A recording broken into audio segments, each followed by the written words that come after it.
Hi, it's the Chappiness guy. Welcome, guys, to this episode of Vestibular TALKS. Today, we're interviewing Sean. Sean is an energetic, disciplined athlete that was diagnosed with vestibular neuritis almost 2 years ago. This diagnosis changed his life and made him sit on the bench, on the sidelines, and watch his life passing by.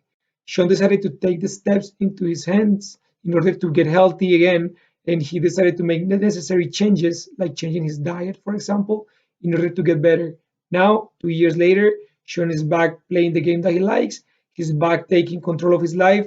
He's back at work and he's taking his life back. Welcome to this episode. And if you like it, please remember to subscribe, give it a like, and share with your friends. All right, Sean, we're live. How's it going? All good, man. All good. How are you doing today? I'm pretty good. Yeah, all things considered, pretty good. Yeah. Good, good. Welcome to this episode of Vestibular Talks. I really appreciate you taking the time to help us out. Yeah, no problem. Thanks for having me, man. Yeah, it's a pleasure. So I know a little bit about you because I follow your page and we've been talking for a couple months. Yeah. But for the people that don't know you, would you mind giving us a brief intro of who you are and what's going on with you? Yeah. Okay. So my name is Sean. I'm from Edmonton. It's cool that you're from Calgary and you reached out to me. That's really awesome. It's good to actually. It was comforting knowing that like other people, that kind of live by me are suffering from the same things that I am as well. But yeah, April 2018. I'm trying to see. Am I looking in the camera right here? Yeah, you're good. You're good. Okay. Yeah. April 2018. I've been suffering from what they think is vestibular neuritis. So one day I was just walking at work and all of a sudden I felt I was going to faint. And then from there, it was shortness of breath and I felt like I was going to faint. From there, I lost my balance. I couldn't walk. A little bit of vertigo. Mhm. And then from there, it just kept getting worse and worse. So long Yep. story short, I mean, within the last almost 2 years now, I lost my balance. I lost the ability to walk properly. From there, I started getting a lot of visual problems. So I was getting nystagmus, and for those that don't know nystagmus, it's when your eyes jittery back and forth. And so with your balance and your vestibular system, you have your inner ear, your touch, and your eyes. And I felt that because there was something wrong with my ear, there's a lot of balance placed on my eyes. And when you have nystagmus and it's doing this, it makes it really hard to walk, Yes, as you yes. may know yourself. And with that as well, they call it oscillopsia with your eyes. So Yep. you'll be walking down the hall and all of a sudden your eyes are just bouncing all over the place. And so that went on for a while, as well as like the visual vertigo. So I don't know if you suffered Yes. with this as well, where you could be walking in a grocery store and you see all these different types of like labels and things, and you're just so off balance, and with that, It's too overwhelming. Yeah. it's overwhelming. The light sensitivity, obviously the headaches or potential migraines, with that as well. There's been so many things, that the brain fog when you can't think properly and Yeah. you're trying to piece everything together and you're trying to talk to someone and you can't even focus because A, your eyes can't even focus, and B, you have this brain fog going on. Yes. What else? The derealization. Yeah. And that's where you kind of feel outside your body and Yeah. you're present, but you're not. And it's just this spacey feeling. So, yeah, I mean, in a nutshell, there's probably a lot more to that. But throughout the whole 2 years, I mean, my symptoms changed and I've been just kind of on the road to recovery ever since then. So, yeah. Okay. So you're almost at the 2 year anniversary mark. How are you feeling right now? Like this instant while you're looking to me, watching the computer screen with all the lights and stuff. Are Sure. you feeling any symptoms right now? No, not right now. Okay. As I'm talking to you right now, I don't feel symptoms. I mean, this week has been really, every month has been a really big progress, and this week has been actually really good. I felt really good. I mean, I can say, like, I don't know. April will be 2 years, and I have this goal that, I don't know if people ever get to 100%. And my goal is that. And I feel I'm kind of on the brink of it. Although, I'm sure I'm always going to have some difficulties with some things, but I'm pretty normal these days, which is pretty exciting. Amazing. Yeah, yeah. Well, after you experience that nightmare Yeah, of symptoms that are very unusual, because even talking to somebody that is not experiencing them, yeah, people will look at you like that doesn't sound real, that doesn't sound normal, it's true. because like the visual vertigo, the loss of balance, the headaches, everything is so like surreal, Yes. including the visualization, that Mm. people don't seem to understand, and they're like, how is this even a real condition? And you know what? Throughout the whole journey, I'd say it was. I even asked myself that. I'm like, every day I'd wake up and I'm like, I'm actually going through this. Like, this is not a dream. This is real. And you try to describe it to people. And the thing with this illness or disease, whatever it is, Yeah. the hardest thing is just. I'd say you don't have a physical, visible injury, and so people automatically assume, what if you go out or, I know at work, I was off work for about 4 months, and when it was really bad, and it was at a point I couldn't even walk into work, so I was on short-term disability, and I went back and I pushed myself, and I went back on like a part-time basis, and then I went back to full time just because I kept pushing myself. And I think people kind of assume, you're better. But no, like I'm not, but I'm pushing myself, right? You're just So stronger. Yeah. yeah, yeah, exactly. So, it's been a struggle and it's been a battle and there's been some ups and downs and definitely a lot of downs, but when you see progress, that's when you start to take those as wins. And That's right. I'm seeing progress, so I'm pretty optimistic and excited. And I look back on where I was, and it's just I cannot believe that I went through that stuff. Yeah. Yeah. No And kidding. fingers crossed. Yeah. Sorry, I was gonna say So, fingers crossed that it stays, but yeah. oh, I think it'll be good. I think it'll be good. Um, Something that is interesting. You got it in April 2018. Hmm. I got it in April 2019. So one Oh year, wow. exactly 1 year mark after you. What is Oh, interesting enough is that you were diagnosed originally with vestibular neuritis, which is correct. an infection of the vestibular nerve, Yes. and usually it resolves in within 3 to 4 months. Usually, if it Yes. if it creates damage in your nerve, some symptoms can persist, like stay there for a longer Yeah. period of time. But but the fact that your symptoms are so similar to mine and to many other people that we talk to online makes me wonder, do you think that maybe you could have originally started with vestibular neuritis and it evolved into vestibular migraine, or it may be evolving into an eye disorder like binocular dysfunction or anything like that? Okay. Good question. My thoughts on that. Because you read so many things online, right? And Yes.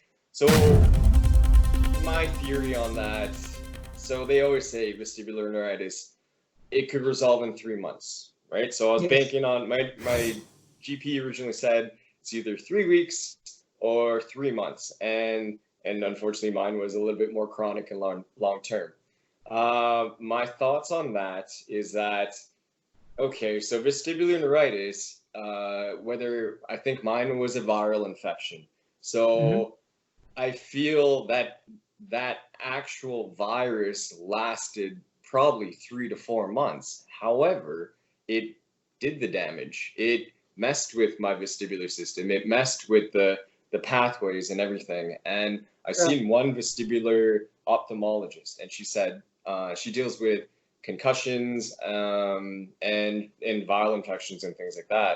And out Mhm. of all the medical professionals that I've seen, and I don't want to say it sucks, but it sucks that I've almost had to educate, the neurologists, the physios, the everything. I had to tell them Okay. what I feel. But this lady, she was really helpful in saying, she's seen this and that the virus, it just resets your brain. You have to learn everything all over again. And I think about it, I've had to actually learn how to stand properly again. And then so once because I'd sway back and forth, I'd be at a store and I'd just be swaying in line. And, of course, you'd understand the anxiety that comes with that, because then you're thinking, the anxiety is absolutely Yes. atrocious. It's bad. It's so bad, because then you're thinking, oh, the person behind me, like they think I'm drunk, or this, or the cashier thinks I'm drunk, because you can't stand still. And you're just swaying back and forth and you have no control. You take one step to go to the cashier and you're like, whoa, and you're off balance, right? Yeah. So with that, I don't even know where I was going with that. But oh yeah, so I've had to literally practice, standing straight. And then from there, what I've been working on the last 2 months is that, yeah, okay, I practice standing straight, but then just little movements of like, oh, say you're on the ground, like, how do I stand like this? So I've literally had to learn how to stand, walk, everything from ground zero, right? So it could have been damage, it could have been anything, but the one lady I talked to said it kind of resets your brain. Now, there's a lot of theories of it may have went to vestibular neuritis to vestibular migraine. I do have a lot of symptoms of vestibular migraine. It's staring at computers is a really hard thing. I've been using for a month now. Have you heard of Theraspecs? The They're the light blocking, the blue Yes. light So blocking. they've been really good for me. As far as looking at the computer, I've been using them for a month now, and it's almost like I got my life back again. I get the blue tint, and they didn't really help that much. So fingers crossed again that those are working. But and then you heard of like PPPD, like postural Yeah. something, right? Yeah. So then they say it could go from vestibular neuritis either to vestibular migraine or the PPPD. I kind of feel maybe it could be that PPPD as well, because for the last 2 years, I feel like my brain has been in such a dizzy state that that's what it got used to, It right? becomes So normal. Yeah. you get used to that state, you get used to the visual vertigo, and it's just I literally forgot what it's like to be normal. And now that I'm starting to be normal again, my brain's starting to remember, oh, that's how it is, that's how it is. So in closing, I don't know. I really Yeah. don't know. Yeah. All it is, I feel it's just I'm doing my vestibular rehab. I'm doing all the things that I need to do, and I'm gonna beat this thing, and Yes. that's where I'm at. And so, Yeah. as far as like a yes or no question, it could be vestibular migraines. I talked to my neurologist, and after well, he says it's anxiety, right? And he's like, Of it's all course they yeah, say that. it's anxiety. You have anxiety. I'm like, well, no, I have anxiety because I can't stand in public. I can't walk normally, right? Yeah. But then when I brought up vestibular migraine to him, he's like, well, it could be that. I'm like, well, so I don't know. It could be a multiple things, but Yeah. yeah, I'm not too sure. It's so interesting how you have to become your own advocate, because Yes, many doctors are not too aware of these conditions, so they try to brush it off as like, oh, you're just an anxious person, absolutely. although you might have never experienced anxiety before. Like you could have like regular anxiety, but nothing to this extent, because this is Yes. life changing. This is changing everything, your personal life, your work life, your day to day, because you have to become like uh, basically, like you said, you have to retrain your brain to start doing everything that you took for granted before, to redo it again, one by one. Um, Sean, something I wanted to ask you: when you were in the acute stage of this, were your symptoms 24/7, like constant, or you will get little hints of light, like little breaks in between? No, it was absolutely all the time. It was Well, I mean, there was 1 week where it was okay. I was in Vancouver, things were fine. But then when I came back, it completely came back and it was absolutely worse. And after that, it just progressed to worse. It was all the time, never had balance, couldn't walk, always had brain fog, always had headaches. And then that's when the visual stuff really started to develop as well. And when I talk to a lot of people with this, and as you can probably attest to as well, you probably get a lot of people asking you advice, in right? I'd imagine so. Yeah. And when ever since I released my video, there's been a lot of people asking me for advice. And one of the things I always say to them was like, "How long have you had this?" And I always say, I'm like, because what stage are you at? Because I know my symptoms changed. It was from Yes. balance to my eyes to this and that. It was one thing after another. Yes. So yes, for me, it was always constant. Yeah. Okay. Um, any triggers that trigger you right now versus triggers that trigger you before when you were in the acute stage? Triggers that trigger me now. It was most definitely the computer. Yeah. However, with those glasses, they really helped. But now, you know what? Every now and then, when I go to like Walmart or something, the lights still kind of get me a little bit. And I don't wear the glasses outside of work or anything like that. But other than that, no. Like I still play hockey, and you're spinning around and all that stuff, and then I'll literally be on my bench doing like the eye exercises like this on the bench after every shift. And it's funny, anytime I play with anybody new, they're like, "Do you have a concussion? Like, what's wrong?" So I have to explain myself, but like, no, there's nothing that really triggers me. It's sporadic, but yeah. I mean, again, it's going good, but Okay. So you, from what I know, you're a very athletic guy. Like you exercise, you play hockey, you have a very active social life. yeah. Um, do you think that maybe, so you're pretty confident that what could have triggered this was a virus? Do you think that the fact that you play a contact sport might have also play a part on it?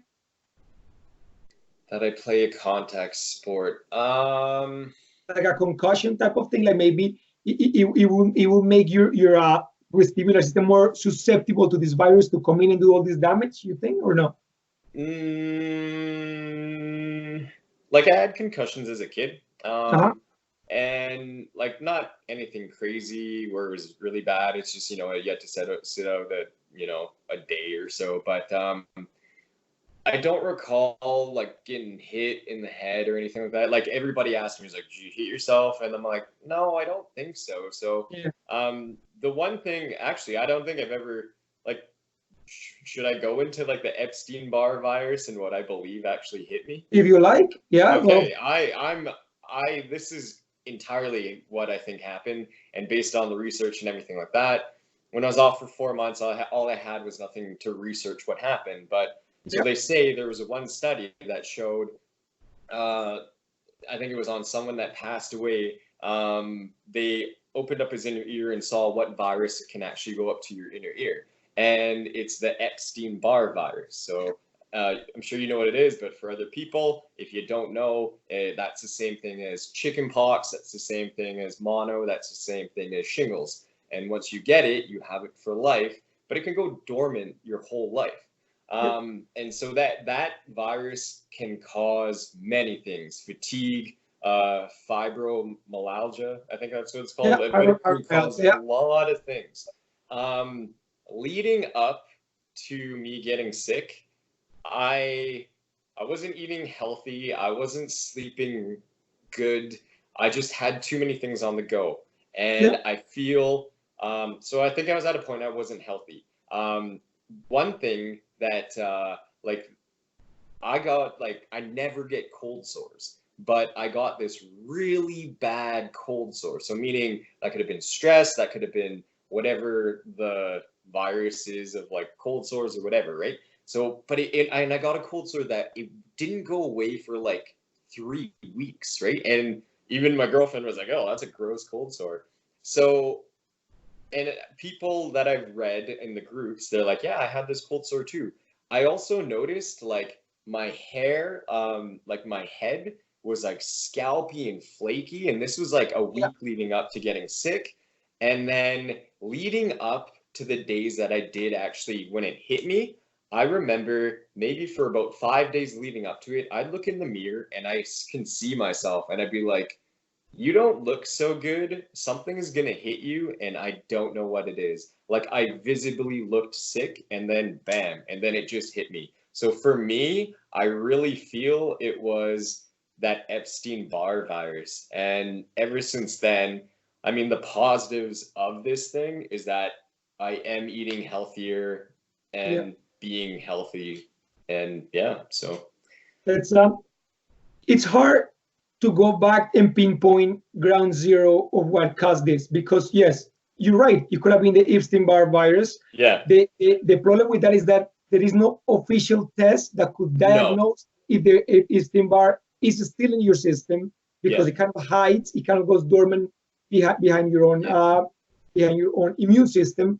yeah, But again, people that also believe they had Lyme disease, exact same thing because the yeah, symptoms are extremely similar, yeah. and there is not one official test that can actually No. prove Lyme disease because it can give so many false positives. So for us, trying to really pinpoint, was it the Epstein-Barr, was it Lyme Yeah. disease, was it a flu, was it Yeah. a concussion, is near impossible, Hard. and it's the difficult part because we try to go back to what was it, Yeah. but again, the positives, like you mentioned, are that we have a better diet because much like you, Yeah. I was eating stuff that wasn't good for me.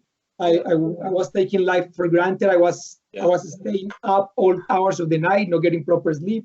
So Yeah. this changes, but it changes for the better because I bet you now you're more like you're more health conscious. You Yeah. eat better, probably exercise more. Yeah. Don't take life for granted. And No. when you have a good day, Yeah. you're like, hey, like I'm so appreciative and so grateful that I am actually finally having a good day after all this nightmare that I've been living. Yes.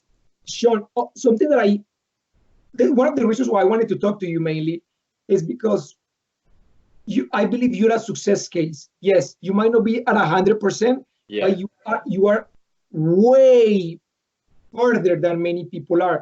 And Yeah. I think part of that is your own stubbornness because you 100%. refuse you Yeah. refuse to lay down and be like, hey, I'm sick. No, like you're like, what do I have to do to beat this shit? So you Yeah. started exercising, pushing yourself to go out to the grocery Oh yeah. stores, taking the supplements and medications that you needed. What would you advise for people that are just starting in this journey? Yeah. That's a good question. Okay. With that, again, I've so many people message me, and I'd say one of the things is that I got to say and I think you touched on it first. A lot of people that I talk to, they say, I'm 2 years in, I'm 3 years in, and I'm just starting vestibular therapy now because my doctor didn't tell me what this was. My doctor didn't tell, they didn't know about this, and I'm just figuring this out now. And I want to say to all the people, it's just like, just because your doctor isn't giving you the answers, they're not going to give you the answers. They don't.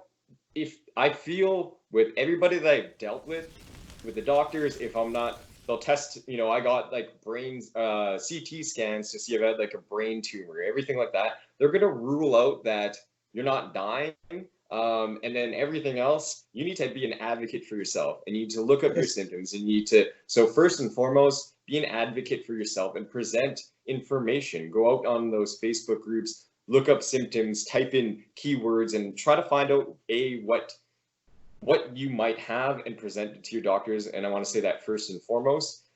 B, so the question you said is, what advice would I give to other people? And I would say, in some, I hope that like you and we're more chronic in the long term, and we're going to have to work at it. And some people can get better right away, and I hope that's the case.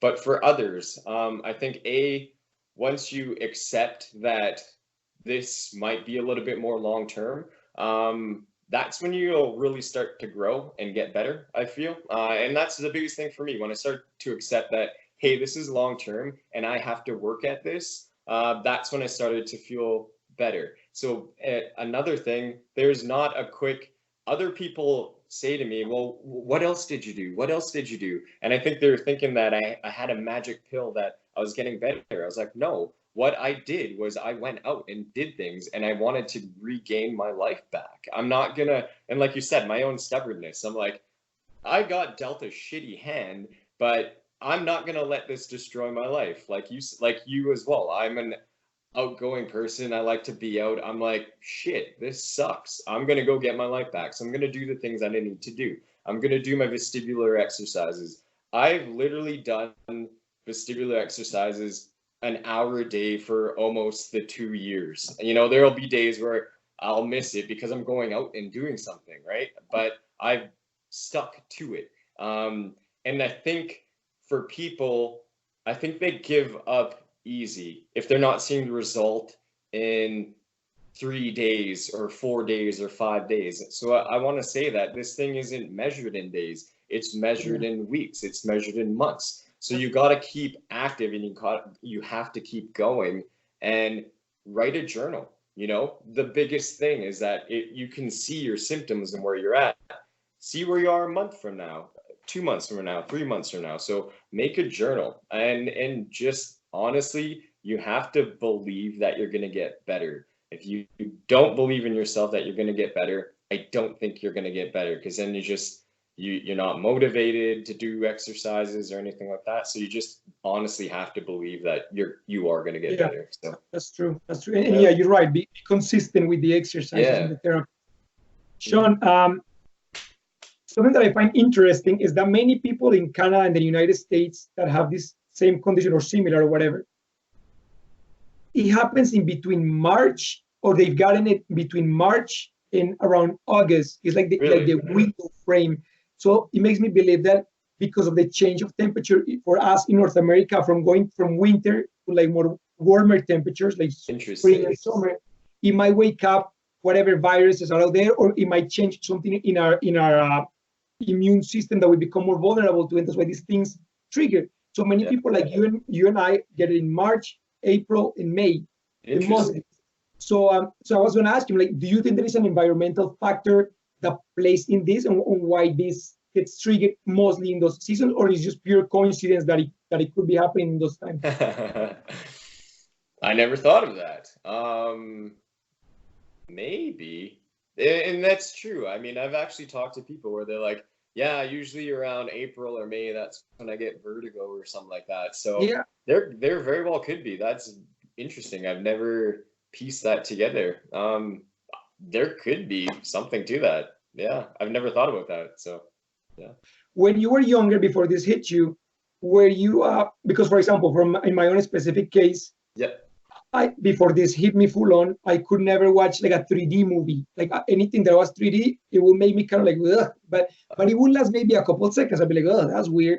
Or going into roller coasters. Yeah. I'd be like, ugh, that's gross. How about you? Do you always have a kind of like a sensitive vestibular system, or no, like you were solid the whole time? No, you know what? That's a really good point. I mean, 3D movies, I just hated the glasses, so I never really like them. But as far as like sensitivities to rides, I get dizzy on rides, absolutely. If I was in a car and like if I were to read in a car and I was a passenger, I get dizzy as well. So I was pretty sensitive to that stuff. Now that you mention it, so pretty predisposed to these kind of things. Yeah. How about this is gonna sound wacky, but what about your dreams? Were your dreams very vivid before this, or you never even remember if you had dreams before? I'd say for the most part my dreams are pretty vivid. Yeah, like I could remember my dreams, like half the time or something like that. So yeah. The reason why I ask is because people that get this, but they have stubborn minds, or they also are very creative or very outgoing. So often people like you and I have very vivid dreams. Our minds adapt quicker to this because our brains are so eager to learn and like adapt to this. Like they don't want to settle for it. They want to evolve with this. So I Yeah. think that's part of what plays in why you have been able to recover so quickly, and why I'm almost in my year mark, and I'm Doing doing more. fairly well. So Yeah. so I believe like our brains have in common the fact that they want to evolve. Like they don't wanna hide. They just want No. to evolve. Something else that I wanted to ask you, Sean, is something that's been helping me is yoga, meditation, and cold therapy. Like you're an athlete, you're a sports guy. You know that when after you play a game, people can lay in ice, in a bathtub of ice, or do a cryotherapy to help their system like cool off and recover quicker. Okay. Have you tried anything like that, like yoga or cold therapy or meditation that you found helpful? Um, Actually, it's kind of funny. Like yoga, I've always stretched. I've always not like official yoga or anything like that, but I've always just the balancing exercises. But it's actually kind of funny now that you mentioned that. So yeah, for like the whole time, I've always practiced just standing up straight, right? And just and like so, but then I couldn't figure out like little fine movements and how my body should react in different situations, right? So probably even like a month ago around Christmas time, um, okay, so like dubstep music? Yeah, yeah. Okay. Back in like 2009 to 2011, me and my friends were like super into dubstep music. And when you dance to it, you have to get like super low to the ground and you like move around and like I don't Yeah, know if yeah, you've ever been to a dubstep show, but yeah. like yeah, yeah. So like I was like, okay, like I need to learn like these movements again and how to like move around. So just one night I just threw on just some dubstep that I used to and that I just danced to it. I'm like, and then I'd be like and moving around and learning those movements again. Yeah, yeah, And then I'm like, this makes sense. I should be doing this stuff. So every now yeah, and then I'll just throw on music and just kind of dance to shit and just be like, yeah, this is how like I should be moving. So and yeah, yeah, yeah. I mean like I'll now that I practice those movements. If anybody, and I'm sure with you as well, if anybody's seen the things that we do for this stuff, they think we're crazy, right? But like, I Yes. literally stand around and then just move myself in different movements like this and that and all around, just Yeah. for my brain to remember, You oh, know, yeah, that's what you're supposed to do. So that's kind yes. of what I've been doing lately. Yeah. Likewise, I don't do it with the dubstep, but I do strange movements at times Yeah. to see if my brain catches the balance and is able to be like, hey, we're not falling. We're actually stable. Yes. Yeah. If we 100%. do that. Yeah. Uh, Sean, something else that I wanted to ask you: are you aware of the word autotoxicity? So autotoxicity happens when you take a medication. So, for example, when they discover that you have a virus inside that causes Sure. vestibular neuritis or anything like that, they could give you antibiotics. Yeah. These antibiotics, what they do is they wipe out the bacteria in your stomach, the good one and the bad one, to Okay. basically allow your system to restart itself from scratch.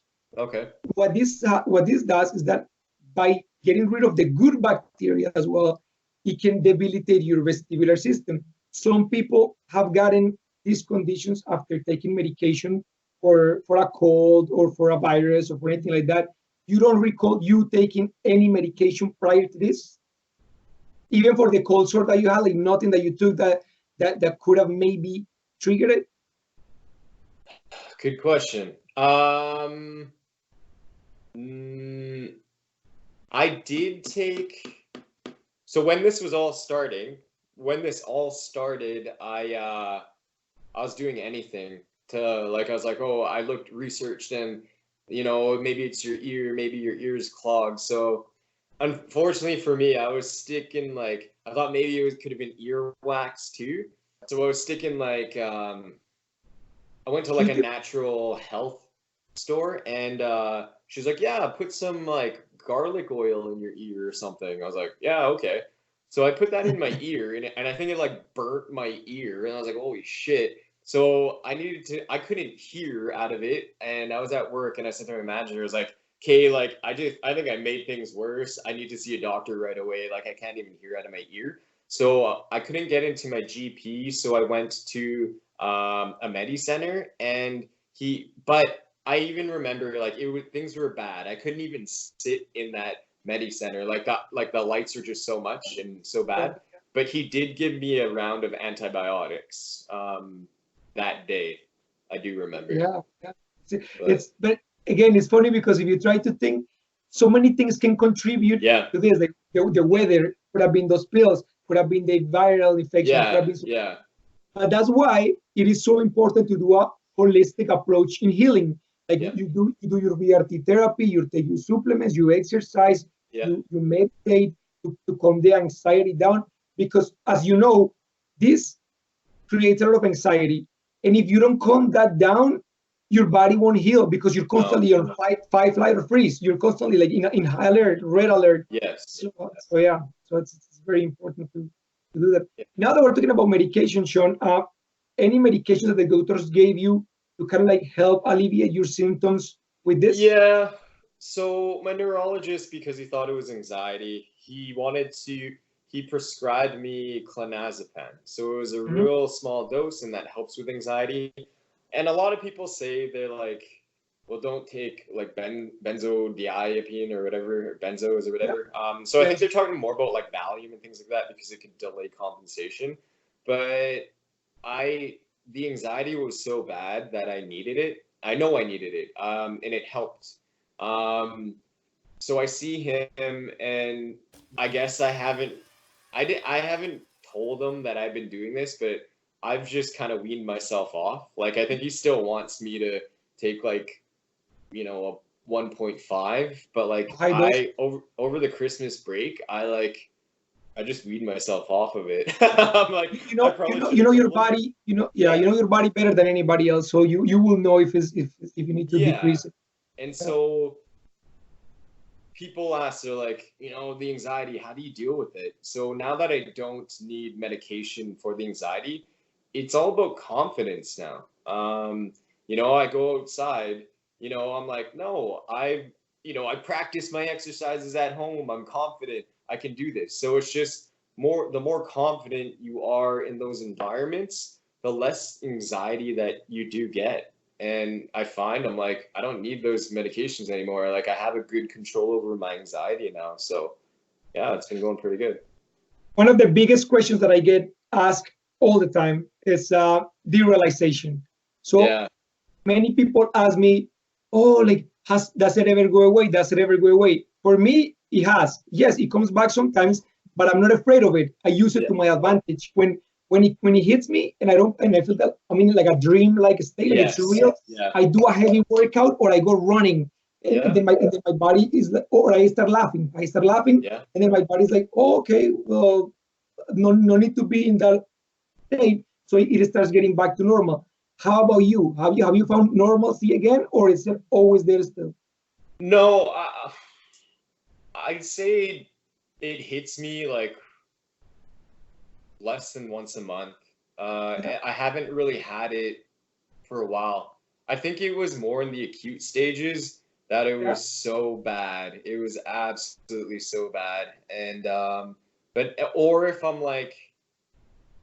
I am having a symptom, I'm like, oh my God, I'm like so off balance. I think it's weird. It's almost like my body reverts to that derealization phase. Someone told me that it's almost like a panic disorder.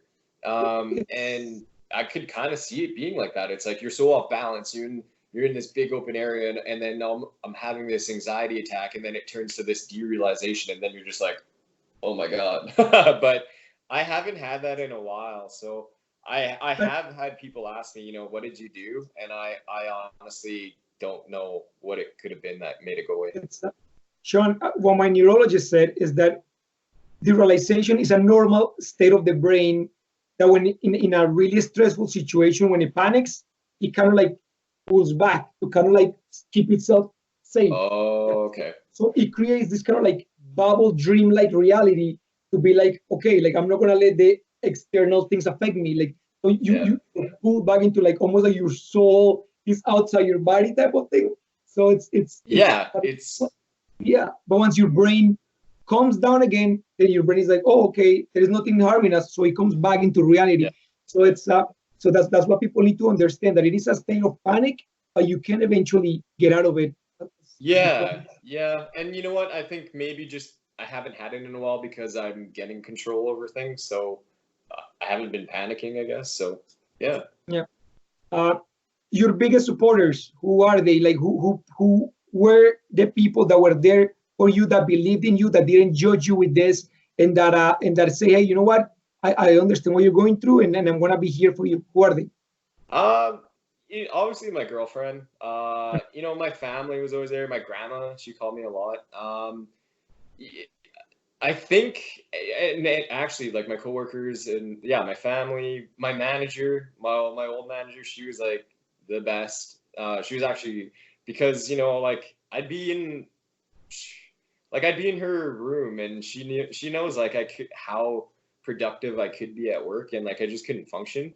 So yeah, she was a huge supporter. But I think with everybody and like probably like you too, it's like I've always been able to do what I put my mind to. And I think everybody in my circle thought didn't realize how bad it was because Yeah, I didn't talk about it. Like I talked about it, but I didn't tell them every single day how bad it was. yeah, And B, they just, you know, Sean's independent. He can do anything, blah, blah, blah. And so I don't think anybody really realized how bad it was. But yeah, like I talk to my girlfriend all the time. She was a big supporter. But everybody in my circle was very supportive, but I just don't think they understood what I was actually going through. And I don't blame them because, like you said, like how can anybody know really what you're yeah. going That's the through, right? experience of that. Yeah, but Sean, what does the future hold for you now? What are your future plans?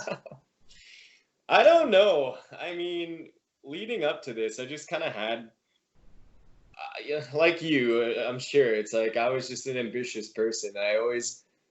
I'm a creative type, like you said, and I've always had my hands in different avenues. And you know, I had all these goals and ambitions that had to be delayed because I got sick. So the last 2 years, my goal was to get better. And it's not because it hit the new year, but I have like a whiteboard in my kitchen, and I write the goals that I want to do. And this year, I'm lucky that I can say that my goal is obviously to try to get to 100%, but Yeah, I'm getting my life back of the things that I want to achieve and that I still feel I'm capable of doing. So, what does the future hold for me? Helping people. You know, I this journey is crazy, so I'm gonna try to help as many people as I can, and I guess continue my goals that I had before. And obviously, my goals have changed, but obviously, yeah, helping people and just living the life as much as I can, I'd say. So nice. yeah, Um, Last couple questions. yeah. If you had the opportunity to talk to the Sean when you were in the acute state and to the Sean prior to that, what would you say to those two guys? Prior to that, so when are we talking prior to the acute stage? The, when you were eating garbage, when you weren't taking care of your sleep? Oh, prior, way prior. Whew. Probably just eat healthier. Eat healthier, get sleep, all those things that everybody tells you that you should be doing. Yeah, Do that. Do it before it, you know. And it's funny, yeah, absolutely. Eat healthier. Get a good night's sleep. You know what I mean? I mean, I'm 33 now, and I mean, I could honestly say in my 20s, you know, I didn't treat my body the best I probably should have. And you know, as you get older, I mean, they say you should work out, you should eat healthy, and do all these things. And I never, I worked out, but I never, you know, I just ate whatever I wanted. yeah, And I'd probably say just eat healthier. And like you said, there's the positive that I can take and learn from this is that I you know, I want to live my life. I want to, you know, I yeah, want to live as long as I can. And there's so many other diseases and illnesses out there that, you know what, if I can prevent a lot of these things by eating healthy, then yeah. that's what I'm going to try to do. So, Yeah. And what would you say to Sean at the acute stage when he was afraid that this might have lasted forever, when he was in that panic, lonely moment? That it gets better, that it can get better, that like you said, I thought my life was over. I accepted it. I'm like, you know what? I've had a pretty good life. If this is my life, like this fucking sucks. Like, so yeah, I would say like this gets better. It's gonna take some time, but you know, again, everybody's different, but you know, it gets better and you can get through this. So that's totally what I'd say to myself. Absolutely. Yeah. Thank you. And my last question is, where can people find your video and where can people reach out to you? Sure. Just on YouTube, I guess. The one video that's kind of been trending pretty well is vestibular neuritis, the recovery. Oh wait, vestibular neuritis, the struggle and recovery story. I think my name on YouTube is just Sean Pangs. People have been adding me on Instagram, and I let them know. You know, they've been following me, and I leave it open because I want people to see that I'm actually doing stuff. Leaving you. And I think it's s.pangs on Instagram. And yeah, I've been intending to release another video on when I said I'm gonna get closer to 100%. So I think I might do it maybe close to the 2-year mark because I've been good. I've been really good, but I want like a consistent month, and then I think yeah, that's when I'll be ready to release a video. So I think close to the 2-year mark is when I'm gonna really release a new one. But yeah. All right, man. Well, it's been an absolute pleasure. I really appreciate you I want to taking the ask, how time. are you doing?